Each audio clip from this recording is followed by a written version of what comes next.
is that if I can make it, and then we try the canned version, and you do a blind taste test, and you can't tell the difference, then that's when it's great.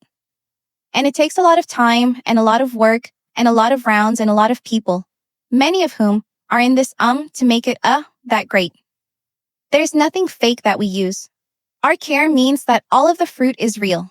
Yes, we care about the people who drink it. We care about our packaging is eco-friendly and looks great. Hey, sweethearts, thanks for streaming again. Is Blake Lively's company, Betty Buzz, or her affiliate business, LOL Hata, broke? Like bankrupt. And they were already broke before the movie, the fake campaign of lies, and everything else. Okay then, we know that to be true. And Miss Lively's company isn't really even her business. Alright, the company is Betty B Holdings, and it's owned by a number of investments.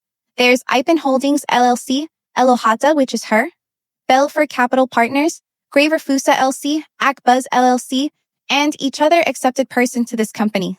So, this is a conglomeration of companies and capital companies that are getting together to make this product. They're all a bunch of holders, and Blake is essentially their face.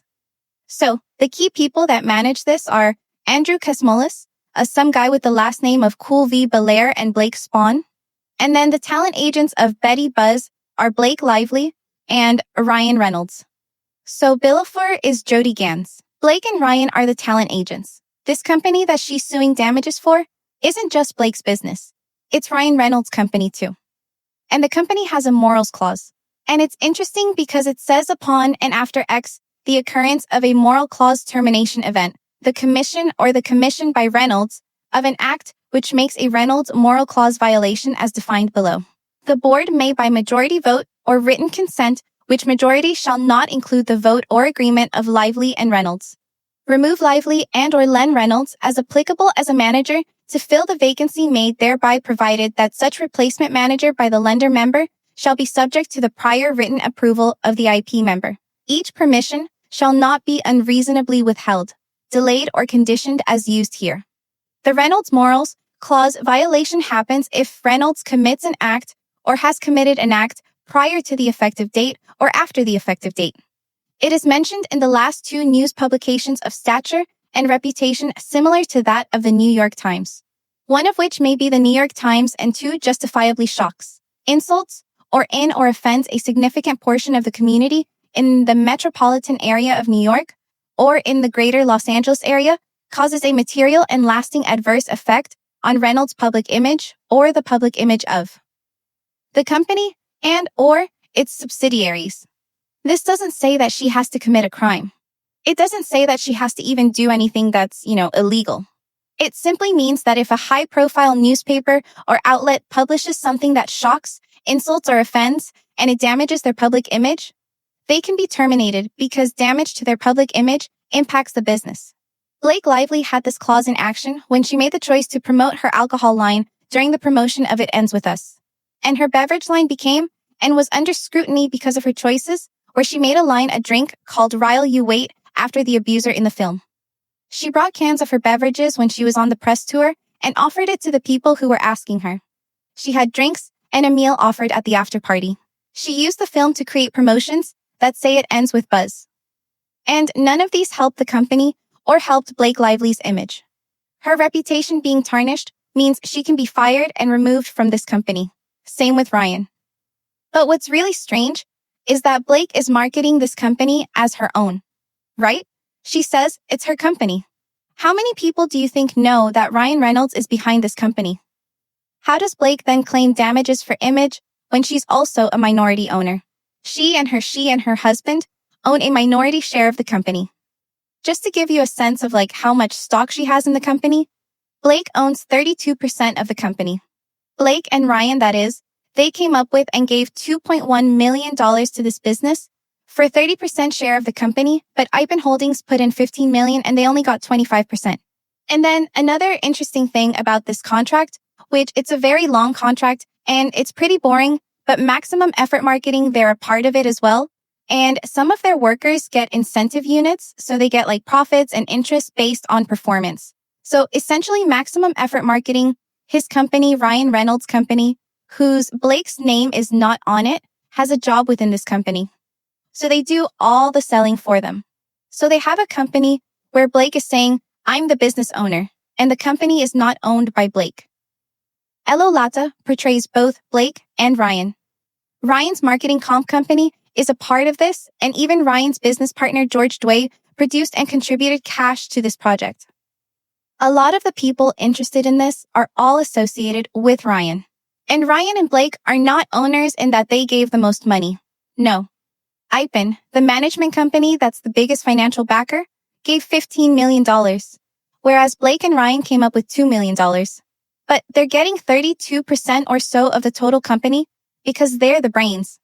And so it's their faces that are being used, and their faces are the value to this company, but they're not coming up with the most money. The companies and their partners are saying, your face is worth this amount of money to us. And so they have a duty to their investors and to their partners that they keep a good reputation. Which explains why Ryan is having a hissy fit about the marketing being completely a mess with It Ends With Us, because he was in charge of that. He tied in the marketing for Betty Buzz and Betty Booze, and marketing is done by maximum effort for Betty Buzz and Betty Booze. Ryan is buying up companies where he becomes the face of it, so then this marketing business can market it. He's like building a monopoly of sorts, but he's selling you, the individual, that this is a woman-led company, when the truth is, it's not. The board is almost primarily guys. And Blake is on the board with her husband for talent, and if their names go in the toilet, they can be removed, and they can lose their investment. So, interestingly, Betty B. Holdings Andrews sat down for a deposition, and he claims that he didn't become the CEO of Betty B. Holdings until 2025, and it was because the prior CEO, Nishit Gupta, made the decision to leave, and that it was supposedly an amicable split.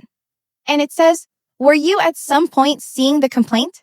Were you involved in the preparation of this complaint in any way? No. What is the business of Betty B. Holdings? It's a drinks company.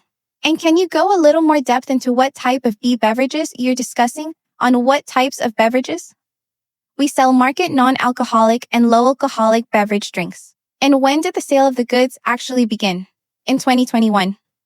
And were you selling both alcoholic and non-alcoholic goods at that point? No. Which ones were you selling at that point? Non-alcohol. And when did you start selling drink products? I believe it was 2023. And I believe you said your understanding is that Betty B. Holdings was formed in 2021. Is that right? Well, the parent company was formed in 2021. And so there's like all these different companies that they have formed and pushed together. All right. And he said, what was the reason for forming a new company? Betty Buzz subsidiary. And he says, the introduction of a new product line. He said we wanted a different entity for the alcohol versus the non-alcohol. I don't remember, to me it was just product. You have sort of the clean lines of corporate reports. Does Betty Buzz LLC have any other subsidiaries?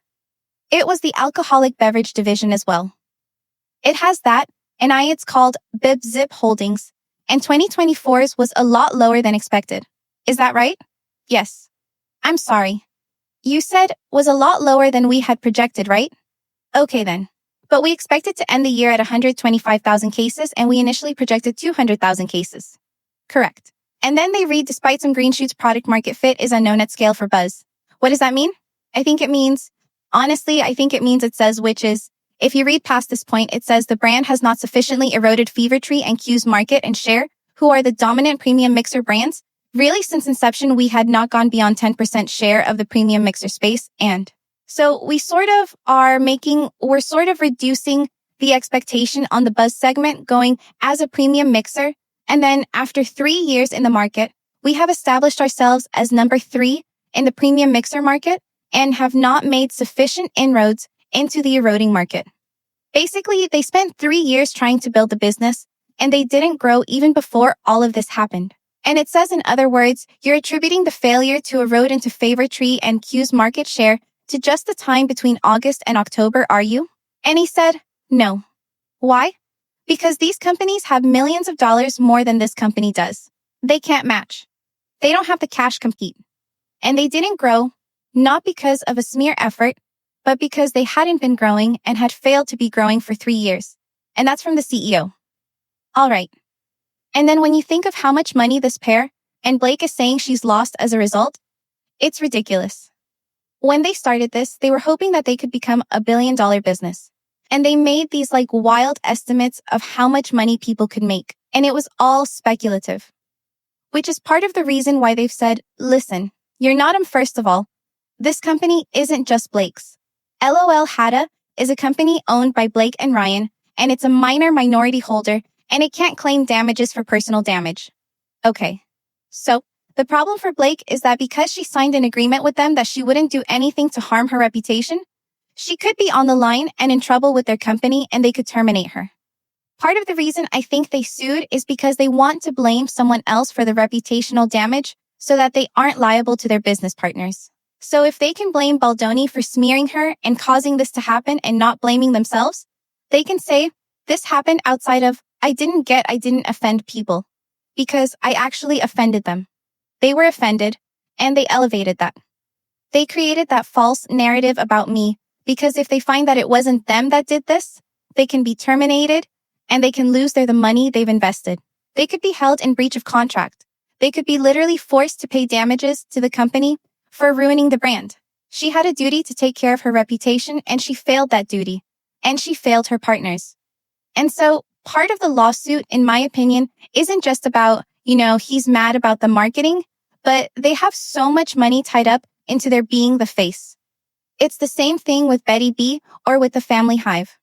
She has a licensing agreement where she is the talent for that company for her Blake Brown. She didn't develop the products. She didn't formulate the products. Literally, she signed an agreement where she would be the talent. And her agreement is that she will be loaned out to them to serve as the talent, to serve as the face. And so she has a moral obligation and a responsibility to keep her image clean. And unfortunately, she didn't do that. And she acted a fool, and she bullied people, and she stole a movie when she had all of this money invested into a company. You see, Ryan and Blake didn't get into the business of selling their image until after Ryan hit it big with Deadpool. Okay? And once he hit it big with Deadpool, then he was able to sell his face to, Aviation Gin and Mint Mobile and all these other companies. And he assumed he could do the same for his wife. The problem is that he and his wife made the choice after they've invested all this money to do the same hijinks they did before, act like bullies and expect no one to do or be the wiser and just cave to them. But the truth is, they failed their business partners and they can't accept that. That's my opinion. But if you actually look at the holdings, the money they've made in the past 2 years, Betty Buzz made $0. In fact, they made negative income for 23 and 24 after introducing the alcohol lines because they had to introduce and flush in more capital. At the end of 2023, they had a net negative business income of $446,000. And Blake and Ryan's company was paid zero. And then for 2024, they had to infuse more money into it because of alcohol. And they posted a negative $3.4 million sales loss. And again, Blake and Ryan Mady. They actually paid in and had to pay for minimum tax, they made no money. The company made no money. And as they said in this deposition, was the loss of income and their failure to break into the top tier the byproduct of bad publicity? And they said no. They were already losing money before that. You also learn through this that in time, they were going to eventually phase out Betty Buzz because it's not profitable. After 3+ years, they aren't making any money. What they were hoping would happen is that they could elevate the brand a comp, like the they bet on Blake, to be able to sell the number of cases necessary to find a larger investor like a large beverage company. Okay, which then would buy it from them and then enter into an agreement where they buy from. So Aviation Gin, for example, he finds a small company, he brings it into notoriety, and then a large beverage company ends up buying it from him. And then he gets a percentage of the amount of money that's paid, but most of it is in stock, and then it's performance-based. So they purchase on the idea that the product will perform based on the face of that person being the spokesperson. They were doing this for Blake. So what they're doing is they're trying to set this up so that a larger beverage company will buy them out. And this is how celebrities become fake billionaires, where they're like, oh, Ryan Reynolds' business was acquired by T-Mobile for $1.3 billion. And you really learn that he didn't make that much money because most of it's in stock. And then the other chunk of it is literally based upon Mint Mobile having to perform consistently for T-Mobile in order for him to make the money. And it also depends on T-Mobile stock being a certain value. So they're not making as much money as they are. They're not billionaire on paper. They're not even anywhere close to billionaire.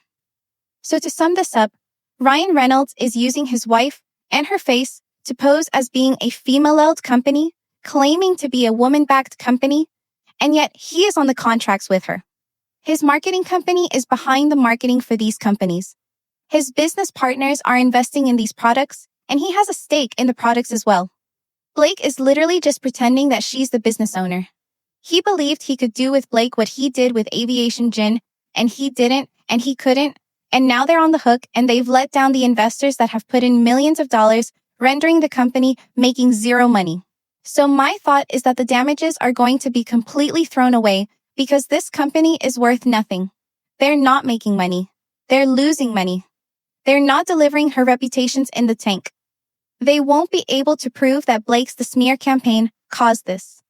And when that happens, my guess is there's going to be a split between Blake and these brands. They're going to get terminated. And I would expect probably a lawsuit. Really, what this lawsuit against Baldwin and for Blake and Ryan is a fight for their wealth, a fight for their careers. And they're trying to blame everyone else for their own reputations going in the toilet so they don't have to be responsible to their investors and to their partners. And that's really the disgusting part about all of this, in my opinion, is that their business was already broke and now they're claiming, well, we're more broke because of it. No. You're just trying to avoid the inevitable of the legal fallout with you and your business partners. And that's my opinion. Are you shocked or surprised to learn that they don't have as much money as they portray on television or in the media? I am not that surprised. So, wrapping up another phenomenal day without a crystal ball. Are you surprised about the status of these companies? Essentially broke. Completely broke. No money. Are you surprised that Ryan Reynolds is using his wife's space for his own financial and narcissistic purposes of allowing his marketing company to have another client? Are you shocked to learn that this company is not Blake Lively, but Blake and Ryan? And Blake is the one suing for reputational damage? What if they told you that this company is actually Blake and Ryan? Would that have made a difference? She's literally saying this is a women-owned business and she's not running it. It's with her spouse and it's broke and her reputation killed the brand, but not because of Wayfair. Tell me what your thoughts are in the comments below.